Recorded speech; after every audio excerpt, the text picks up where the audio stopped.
Greetings, everyone. Greetings. How's everyone doing today? Today's topic is not going to be a topic that is going to make you comfortable. It's going to be a topic that's going to make you uncomfortable.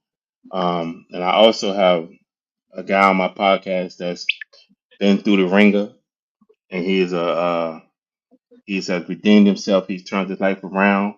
He's doing positive things. Um, he also written a book, and we're going to get more into that. We also gonna get into him as far as his coming through the concrete, showing how this life has molded him into a better person. Also, this topic is going to be about motivating yourself and staying motivated. Without further ado, Will, introduce yourself to the people. Well, my name is Wilbur Richardson. Like he said, I've been through it all. So now I'm ready to tell my story. So I wrote a book that explains me, myself, and those that's been around me. So that's pretty much me. Okay. I went All right. So, um, far as you've been on this earth, can you just tell the people a little things you went through that mold you through to become a better person that you are today? well, what really made me be a better person was I could say I seen it all, I did it all, and then I didn't want it no more. So, I was in the streets at one time or another, but that streets ain't for everybody. But it take a lesson to be learned before you realize that. And that's what happened to me. Uh, you name it, I done did it, you know, and I can explain it more better, especially in my book. It took me a while to write it, but once I got into it, it made me cry sometimes because I think about some of the stuff I did. Hmm. So, just give people a little synopsis of what you've been through as far as because once the people start logging in, they're gonna want to know and they're gonna go back and look at it. Something you might say trigger them to want to do better or look at themselves even better.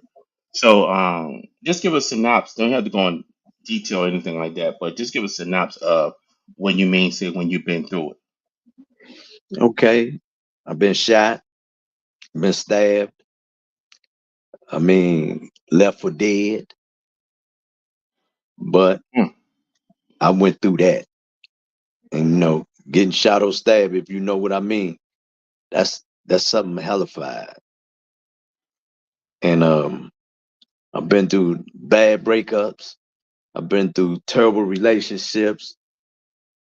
I've been married one time and I blew that. Ain't too many men gonna say that, but I blew my marriage. Okay. Cause I was I didn't never let the streets go. If I would have let the streets go, I could have saved my marriage. Okay.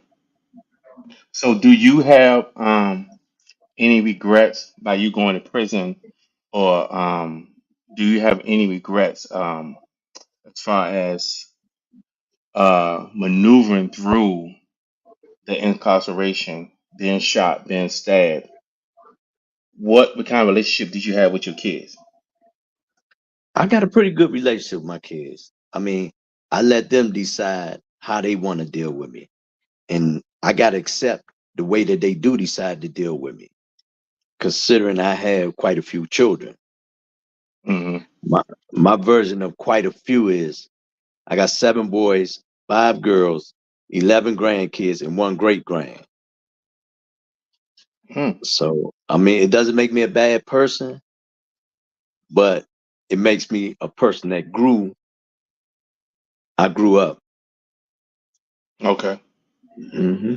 So so in the midst of all this, did you have a close relationship with your parents, or did your parents pass away while you was in prison, or how did it happen?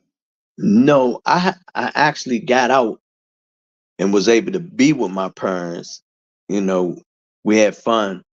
I was I was a lot like my father. And so, that made my mother sometimes let me know that you just like your father. And I'm sure at one time or another, every grown man has heard that. So I had a pretty good relationship. I had three sisters. So, I always felt like I had to protect them. And that was really my goal. I had to protect my sisters at all times. Hmm. Okay. So, now that you're out, um, and I know temptation can come creeping on your back door or it whisper in your ear. What do you do to fight those temptations that are constantly coming your way? Well, the way that I fight it, I don't go out. I work three jobs. So I really don't have time to even entertain any of those thoughts. Hmm. So, and then I know what family is all about now. So that's one thing that I do. It's about family. If I want to go somewhere or do something, I call one of my daughters or one of my sons and I ask them to go with me. You can't get in Okay. no trouble when you with them. So Okay. So, by you and down this journey, because it's a part of your journey, um, because it only makes you stronger when you go through turmoil, because that's when you give God His praise and glory, because He brought you through all of it. And by you being in a situation to where you say you was in the military, what when you went in the military, what drove you to the military, first of all? you know what actually drove me to the military? I got tired of being sick and tired. And then a broken heart helped a little bit too. Okay. So now that you're out the military, what are the necessary steps you're taking to also keep your head on a swivel, because friends and enemies and family will come at you, man, what you used to do, how you do it, and tell people that are listening that how you became the man you are today. Well, I look back on what I did do, and then it became a if I would, I coulda, shoulda situation. Hmm. I don't I don't even go around guys that I grew up with all my life because I can see the bad in them now that it was the same bad in me. And I wouldn't Hmm. recommend that on no young dude that's coming up through the ranks right now. If you It don't hurt to go the other way sometimes. It don't Okay. hurt. Okay. So, if a youngin came up on you, how would you address him? Or if you see a bunch of youngins about to do something bad and you intervene and ask them, look, man, I've been down this road where you about to go. What kind of encouraging words would you give them to sway them not to do what they ready to do? Well, it's funny that you say that because I was once living around the way that I grew up. And I used to go up to the corner store and see the kids out there cursing each other out and all that. And I'd be like, they'd be like, "Oh, gee, what's up?" I say, they'd tell me their last name, and I would tell them their mother and father, who their mother and father was. That's how long I lived around there all my life. Mm, So, I mean, and then I got to the point where the young kids was like, if I say, man, go ahead in the house somewhere, I can almost remember when somebody told me that, but I didn't listen. And hmm. now if I can reach one, teach one, I'm good with that. Okay. So, you wrote a book, and can you just don't give the whole book away, but just can you give us uh, a tidbit of the book, because we want to encourage you to promote the book and have people to read the book so they can learn about your journey in this world called life. Okay, first of all, the name of my book is called DC Don't Stand for Dodge City, No Diggity, No Doubt. And it's about four boys that grew up together. We went to Elliott, Easton. in a school Mm-hmm. called Bryant that's no longer even there. And we did all our wildness, and then all of a sudden DC wasn't what it was put up to be no more. So we had to Mm-hmm. change with that time. We wanted money just like everybody else. So we went out there to get that money. And in the process of getting that money, it caused a few lives. And then it took friendships turned to enemies over jealousy. Not women, but jealousy. Because it's That's always how it usually somebody always figuring. goes. It's always somebody figuring I'm not eating like you are. Mm-hmm. So, Now, the book. Can you hold the book up one more time? So the book to me is. I'll move it over because I can't. They can't see it. There you go. There you go. No diggity, no doubt. It makes you think of Dr. Dre and all of No Diggity. But as far as this book, what I read of it, it goes into detail as far as what he's been through with his life because he's the only one can talk about his life. He's the only one can really specify or go into detail about his life. But at the same time, what are some of the spots that you grew up at and what you seen change from the last time you was around there? well, I was a go-go fanatic. Every Friday night it was the Howard. Me and my three partners. We went to the Howard, Hmm. the Maverick Room, Panorama Room, because we grew up with old heads. You Okay. know, guys that had been through it. Like, and then some of those same guys, they was telling us to get away from the crap game and stuff like that. We went from getting away from the crap game to robbing the crap game. Oh wow. Yeah, that's what I say. And then a lot of places that I name in my book, you're gonna have to be of age or a real DC guy or female to know these places because most of them are no longer there.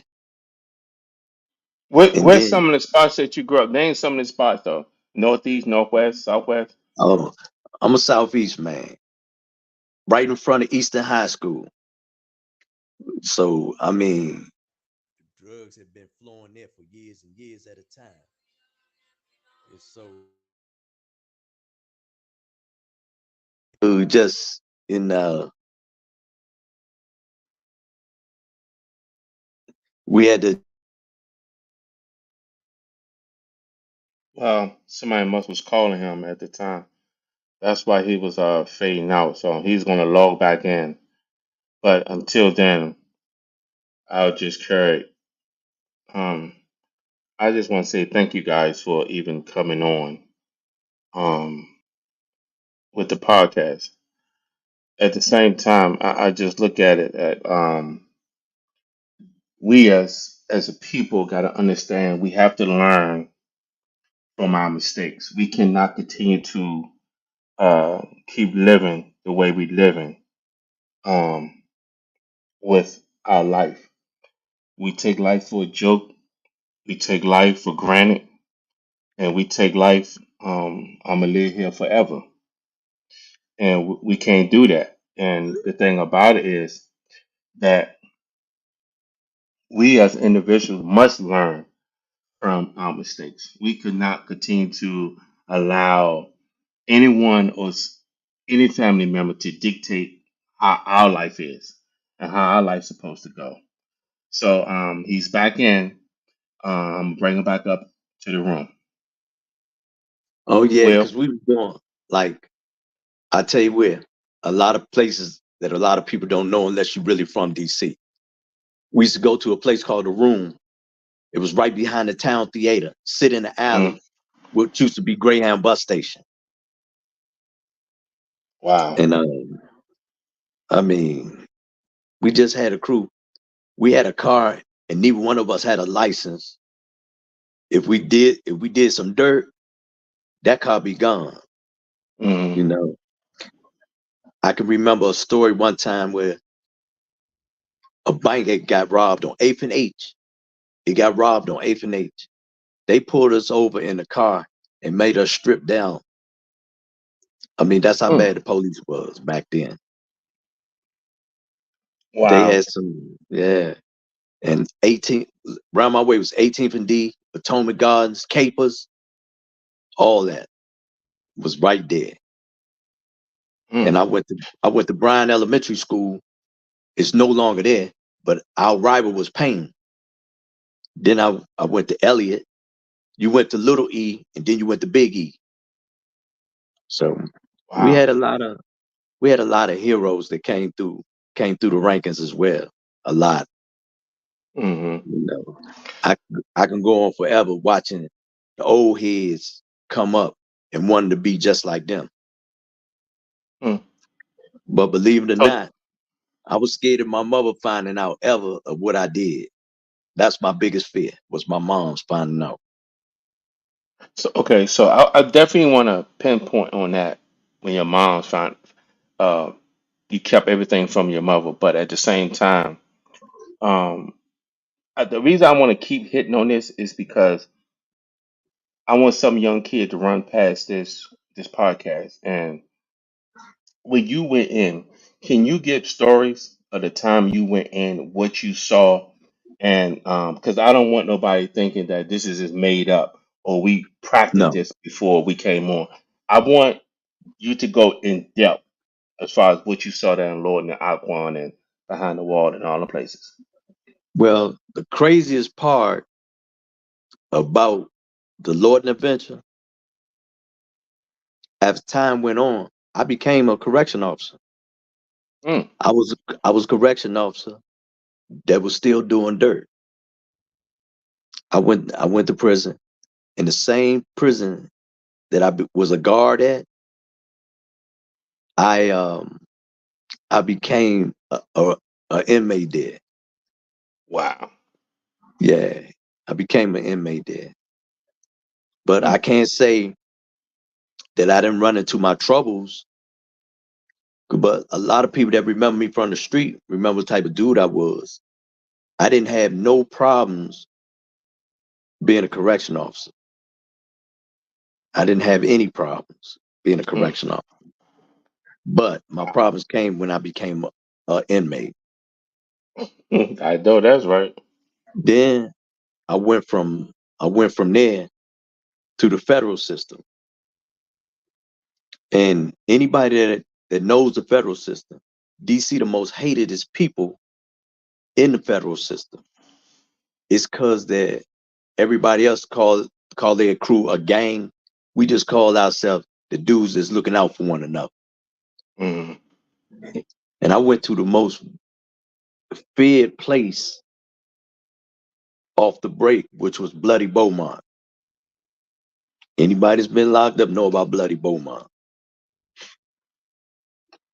What I mean, describe what's in there, because like I said, I want these youngins to hear. Okay, it's like okay, I'll start from Lorton. I was in 3 Block, so everybody know about 3 Block. In 3 Block, everybody in there had a murder. Everybody. Nobody was excluded from that. Okay, then one day they just came and say, pack it up. There's gonna be no more Lorton. Everybody remember that night too. Mm. Then went through Oklahoma's, and that's when you start seeing people from other places that once they found out that you from DC, the only thing be on their mind was, oh man, they get ready to mess everything up. But we got a bad reputation for certain things in the federal system, bad reputation. But we got a good reputation for going hard if need be. But while I was in, I saw guys that had been gone for years.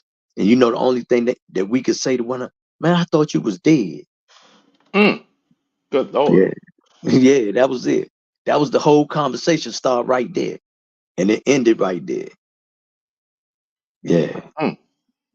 Wow. So, uh, what are the steps you doing now as far as you come from a negative, now we Hmm. turn everything into a positive. What's the positive things that you are doing? Well, I go to church. That's the most positive thing I can do. And I no longer have my mother or my father. So every chance I get, I'm spending with my grandkids. Hmm. It's mandatory because we got to reach one, we got to teach one. So I don't have Hmm. no cut card about telling them my story, but I work 3 jobs. I don't have time to do nothing else. You know, when I came home, I never looked back and never will look back. Hmm. I mean, as far as where do you see the youth today from back then when you was coming up? Do you see a difference, or do you see that the crime has gotten worse? Oh man, crime is terrible now. They do things that we weren't even thinking about back then. It's like I see now that they doing carjackings. That wasn't nothing big. They didn't even call it carjacking. They just called stealing a car. It wasn't no Hmm. carjacking. I mean, and then back in the era, if anybody can remember, all you gotta do is give a crackhead a couple of rocks. You can get the car. That wasn't no problem. That wasn't no carjacking. That was That's just true. somebody trying to get high. Hmm. Yeah, I mean, and now back then we was the murder capital. We not the murder capital now. We just murdering each other. Slaughter. We Slaughter. just slaughtered Yeah, we the capital. slaughter capital. Yeah, because um, I mean, I can relate because back then that's what we used to do. Get crackhead cars. Like that's why I learned how to drive my first stick shift from a There crackhead you stick. go. Again, That's right. 220 rocks, and that's how I learned how to drive. So, but the thing about it today, I think it's the parents that baby their kids because you got people in our era in the 70s and 80s, even though they had a hard life, they are so incomplete with their parents. I'm not raising my parents like my parents raised me. So they go out here and buy their kids all this stuff, not realizing you are pampering this child to be set up for the world. Because when you start getting up in age and you can't provide for that child, you 55, 60 years old, and this child 15 or 16, and you can't keep that stuff up, it automatically going to the streets. But see, one thing with our kind, our people, we don't like accountability. And Mm. when you don't take accountability, trust me, your kids are looking at you while you're not taking responsibility for yourself, for your own actions. I just look at it back then that it was crime was high, but not like it's now. I just think now it's in a tense so much to a point to where that you got people our age scared to even go out and try to enjoy yourself because you don't know you can get carjacked or you don't know what's going to happen altogether. So, on Yeah. your intake of crime, what would you do by you putting this book out? Who are you trying to reach with this book? Well, the people that's gonna remember the places and all that are the older people. But if I can reach some of the younger kids, I'm I done satisfy my goal. That's just my goal right there to satisfy the younger kids. Because you got to look at something that I can make you actually remember. The Hmm. majority of kids grew up with grandma and grandpa. The kids Yeah. of the day, I mean, we grew up without parents, Hmm. but we knew back then that once you get over grandma and grandpa's house, you kind of free. You could do what you Yeah. you could do almost do what you want to do. But Hmm. nowadays they live with grandma and grandpa, and they still do what they want to do. I mean, my some Uh, of some of my kids went through the same thing, where they thought they was out slicking me. I ain't gonna never let none of my kids out slick me. I out slick them. I mean, because it's just a vicious cycle. Because you ain't doing the same thing. That's all you're doing. You're You right. not doing nothing new under the sun. So But what we did back in the 70s and 80s, they think they learned something new, and we already done it. that's right. So as far as now, at this very moment, with this book, what inspired you to put a book out to reach the youth? Because all I could remember is what happened back then. Like as I done got older, I can't even remember what happened yesterday, but I can remember what happened back then because those was my fun years. Everything Hmm. I did it for fun. And then when I stopped doing having fun, it was time to get out the game. Like it's like I did all this. I've been in the military, worked at a prison. If I had some of that to do all over again, I wouldn't do none of it again. Hmm. My biggest problem was just realizing you got a job now, man. You can't do this, you can't do that. But I felt like I was always letting somebody down if I wasn't down for what they was doing. And we've been doing it all the time. Out of my little crew, it's like one, two, maybe two to three of us left. Even though it was four, it's two to three of us Hmm. left. But they doing Wow. good.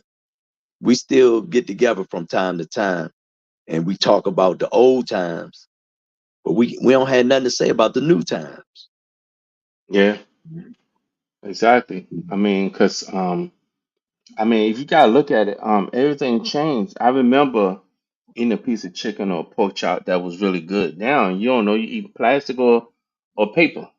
You know what I That's mean? right. So things are changing, and basically they telling us we got to change with it, or we're gonna get left behind. So I'd rather just be left behind.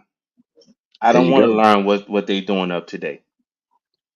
I didn't barely want to live back in the 80s, but it also showed me that if you a quick way to lose your life is keep being in those streets. You're That's gonna right. lose your life real quick. Keep being in those streets. Those streets will have you looking so old. My grandma used to tell me that all the time.